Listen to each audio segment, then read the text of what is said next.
Meu nome é Tassiano Gonçalves, professor e biólogo, e atualmente aqui na Secretaria de Educação sou coordenador do Núcleo Pedagógico das disciplinas de Biologia e Ciências.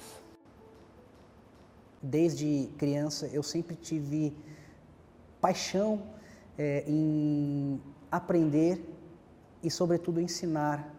E eu percebi que o caminho mais adequado para isso seria por meio da docência.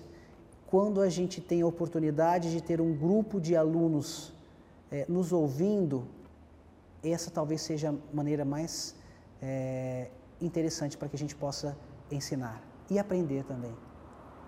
Eu gosto de trabalhar com projetos porque eu acredito que o projeto é uma das alternativas para a educação do século XXI.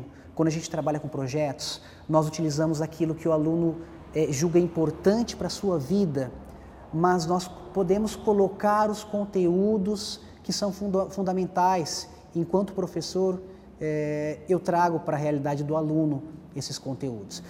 A ideia de construir a Casa da Vida surgiu há cerca de 8 anos, quando já biólogo, trabalhando com a questão ambiental, pude notar uma grande quantidade de lixo muito próximo à escola, realidade essa que os alunos também observavam.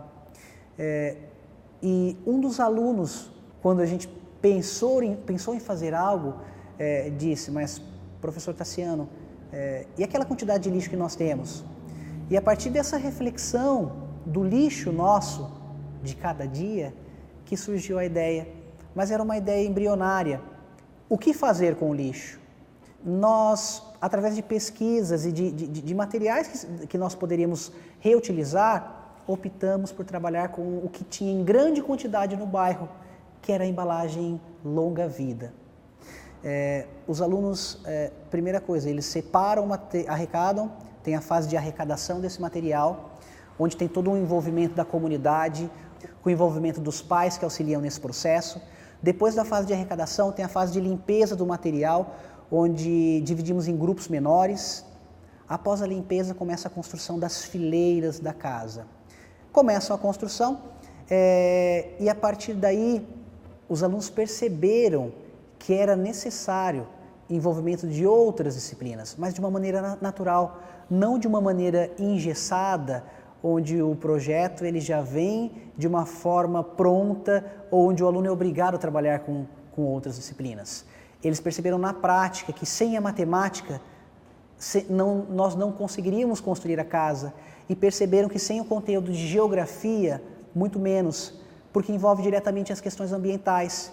E se nós não utilizássemos os princípios químicos que envolvido com o professor de química, nós nunca montaríamos uma casa e utilizar a embalagem como o isolante térmico, assim como foi feito.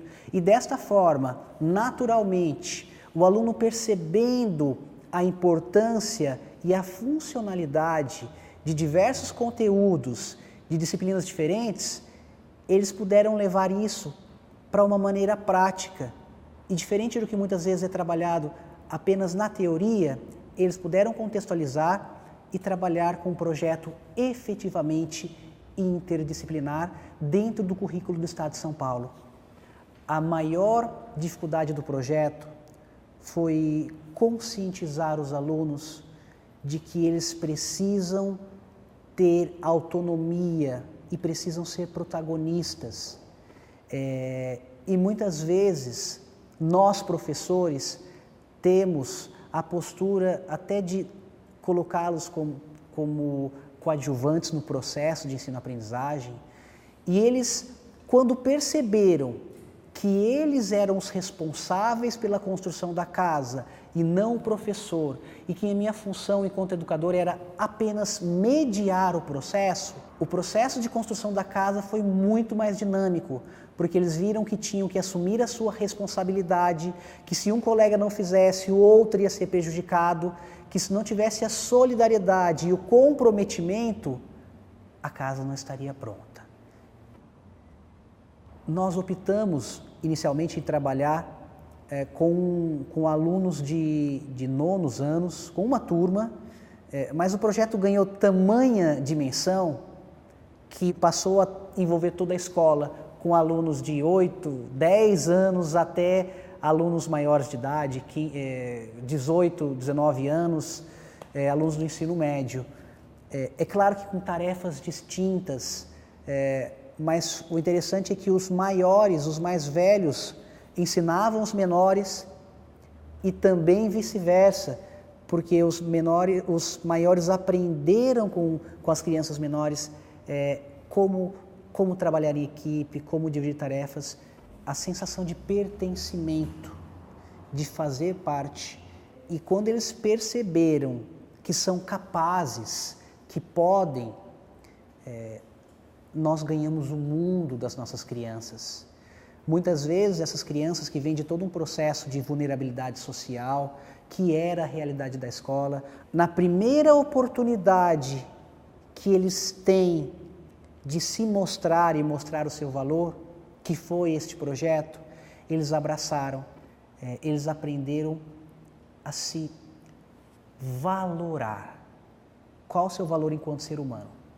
É interessante que, nesse caso em especial, depois do projeto pronto e de que acabou a fase de arrecadação de embalagem longa-vida, alguns pais vieram e me perguntaram, e agora, o que nós fazemos com as caixinhas de leite? Independente da resposta que eu teria para eles, essa pergunta foi um grande ganho. Eles passaram a enxergar que aquilo que nós chamamos de lixo gera uma certa preocupação e para algum lugar vai e leva à reflexão. O objetivo de que nós tenhamos o desenvolvimento de jovens autônomos, competentes e solidários foi atingido com a Casa. A Casa da Vida recebeu uma série de prêmios. Primeiro, aqui na região, o prêmio do jornal Mogi News, como professor cidadão. Recebemos também o prêmio da 6ª Olimpíada Brasileira de Saúde e Meio Ambiente, sendo eleito um dos 6 melhores projetos do país pela Fundação Oswaldo Cruz. E eu tive a honra de acompanhar de um aluno ir para o Rio de Janeiro, apresentar o projeto como forma de divulgá-lo para professores de todo o país.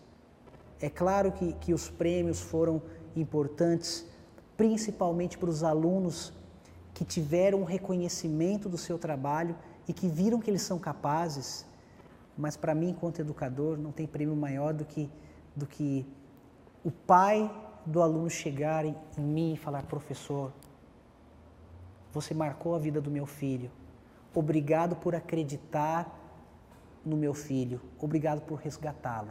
Nós não éramos mais professor e alunos, nós éramos companheiros, houve verdadeiramente uma cumplicidade. A partir do momento que nós empoderamos as pessoas, foi quando eu percebi que eu ganhei o maior poder, que é a confiança, que é o relacionamento, que é o grande diferencial, não do professor, não somente do professor, mas de todo o profissional. Eu aprendi que nós aprendemos com os alunos e que a minha função hoje não é apenas ensinar, mas mediar esse processo de transformação daquela informação em conhecimento. Perceber que muitas vezes o segredo não está nas respostas e que minha função não é dar respostas, mas sim instigar as perguntas, que se eu der a resposta, eu mato o processo, mas é fazer com que ele enxergue que ele é capaz, é perceber que ele, com as perguntas certas, vai ter uma chance melhor enquanto profissional, enquanto cidadão, em qualquer lugar que ele estiver. Desculpem decepcioná-los, mas eu não tenho milagre, não sou milagreiro e muito menos santo. Mas o que eu tenho para dizer é que todos nós, seguindo essa linha de raciocínio do santo de casa faz milagre, usando metaforicamente o termo, todos nós podemos fazer milagres e você já faz o seu milagre na sua instituição. Só precisa acreditar nele. E mesmo porque se o milagre não for divulgado, ele nada mais é do que uma mera ação.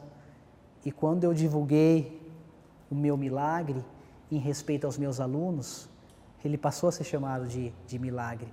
Mas está em cada um de nós, em cada um de vocês que acredita no seu potencial, na sua potencialidade, na melhoria, na qualidade profissional, no respeito ao próximo e, sobretudo, no ser humano.